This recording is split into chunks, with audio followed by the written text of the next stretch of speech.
Today, we're talking, is your luxury loud or quiet?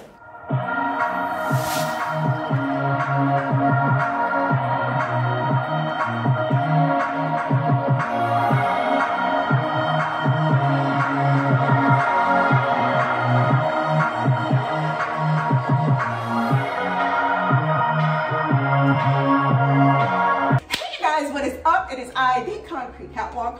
For those of you who are new to my channel, welcome. I'm a reseller who loves all things thrifted, vintage, pre-loved, new, nearly new, estate selling, you name it. I love it. To my catwalkers, mwah, welcome back to a new video this Sunday. To my newly subscribed, thank you so much for joining me for this journey. You guys, we are growing and I am super excited about that. I'm gonna get into something, have notes, and you know this. What does your love of luxury say for you? Does it shout or does it whisper? Is it quiet or is it loud? What is it that draws you to one or the other, or a mixture of both? A part of this luxury community, we talk to each other, we share things with each other, things that we have. People show and tell things. The biggest thing for me that I started paying attention to with myself, and it got me thinking a little bit about this, and I wanted to bring it to the table with you guys because I love tabling things with you guys. I love talking and sharing about discussions or conversations or just thoughts in my head. I started looking through my collection of things that I have, and I said, what do your luxury tastes say about you, girl? Do they say you whisper or do they say you shout? So I'm gonna take it from the top. There is a distinction between quiet luxury and loud luxury. We know what it is. From logos to labels, emblazoned across whatever it may be, a bag, a coat, pants, dresses, you name it. If luxury can speak or scream, a label or logos say that. Let's just be real. Loud luxury is very visible. When you see it, you know it. It's automatic. It's right there. It's in your face. Hollering loud and clear, I am what I am. I know you know I am what I am. And it enables people to easily distinguish the brand. Things are wrapped up into that, if you will. Status is wrapped up into that visibility. But let's just go and look at the other side of the fence. The flip side, when you get into quiet luxury, you're getting into understated, where I feel with that, it's if you know, you know, and you know that acronym, that IYKYK, if you know, you know. Quiet luxury brands bring something super, super reserved and under the radar. The essence of when you look at it, you know it's expensive. You know it is something special. Let's be real here. Whether it be Vuitton or whether it be Chanel or Gucci, all of those brands dabble into the shout, loud, look side of the fence. On the flip side, it also move towards a little bit more subdued and more subtle, understated labeling of things. I don't think anybody does it better than Prada. I don't think anybody does it better than Bottega Veneta, especially when it comes to understated elegance, in my opinion. You might disagree, you might see it differently. The understated side of the fence, it's not centered around any logos, it's not centered around any labeling. It is simply surrounded in craftsmanship, the look of it, the feel of it.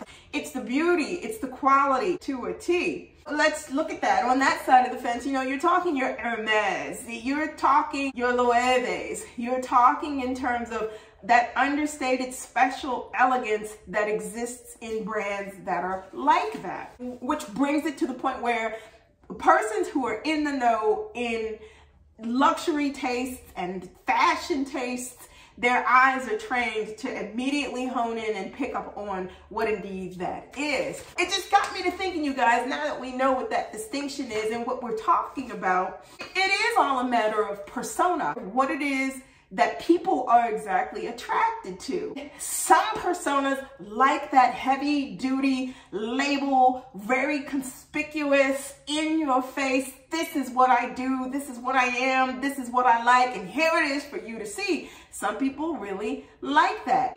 I admire people who can pull off a big old label and just be as if. Me, I cannot stunt like that. As far as logos and labels go, this is about as complex as it is that I would get. Or on one of my Chanel bags or a couple of my Chanel bags, it's just the CC, or on my larger weekender bag, it's the big CC, but it's subdued. It's a blacked out CC that's on the bag, and it's not slapping you across the face. And I'm not making any judgments, because I think that it is a matter of degree of which side of the fence you fall on, whether you like that loud, very outspoken luxury, or whether you're more understated and you like your tastes to come through but not scream what they are. I totally get that. You get into fashion houses such as Fendi. Fendi does things that are very logo conscious, but they also do things that are very under the radar that you wouldn't even think was a Fendi piece.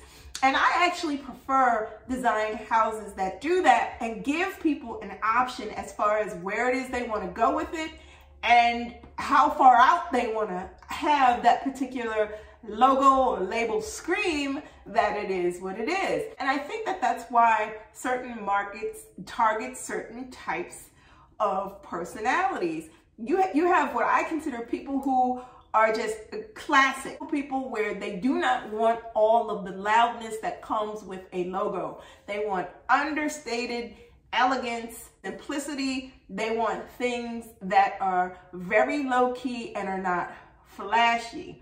Then people that are somewhere in the middle when it comes down to what it is that they want to wear, a little bit more flashy with what it is that they get, and they want you to know that they have spent a certain amount on something, and they want it to say that it is that something because of what they spent on it. Conspicuous, flashy, money category. They want to be seen. They want you to know, and that is perfectly fine too. The next arena are people who are more interested in getting the most bang for their buck with what it is that they're buying. So these people have the ability to spend, but they're also mixed in with a little bit more practicality, but they want something that's flashy, and they are shooting for something where if it's $4,000, they know they're going to get the most wear and tear and use out of that item because of the quality and the craftsmanship that comes along with it. Then the other type of person is below the radar. This is the person who does not want you to know what it is they have on their back. And this is where the if you know category falls in. You are oriented to the details of things and how they look and what they may feel like. That is the only way you're going to know that that person is wearing an Hermes dress. That is the only way that you're going to know that that person is wearing Prada. That is the only way that you're going to know that that person is wearing Loewe. That is the only way that you know that this person is wearing some type of something. That is it. If you're in the know, you know that you know that they're wearing it. Bringing this all to a front, me, I am not the type of person who can shout luxury. I am much more understated, and I am much more conservative when it comes down to picking up things that are luxury. Am I averse to a logo? No, but the logo has to be within reason for me. Something that I am going to feel comfortable carrying. I call myself the way I see it. If I look in the mirror and I put something on, meaning if I'm in a store or if I could be thrifting, and it just does not work for me, I am not averse to putting it down or putting it back. I'm okay with that. Where do you think you fall in the scheme of things with luxury? Leave in your comments below. Do you like it loud? Do you like it quiet? Do you prefer it to whisper, or do you prefer it to shout? Do logos drive the bus with you, or do they not? That is what I wanted to share with you this week. Let me know in the comments below where you fall on this, how you feel about it. We're here to talk. We're here to have a discussion about all things fashionable, luxury related. Let me know in the comments below what you think. Thank you so much for joining me this week. Like, comment, and subscribe to my channel if you do not want to miss out on anything that I post. Tap that bell and you'll receive notifications each time I post a new video. I post new videos every Sunday, so if you don't want to miss out, you know what to do. Links to my socials will be listed in the description box below. You guys be safe. See you all next Sunday. Bye for now.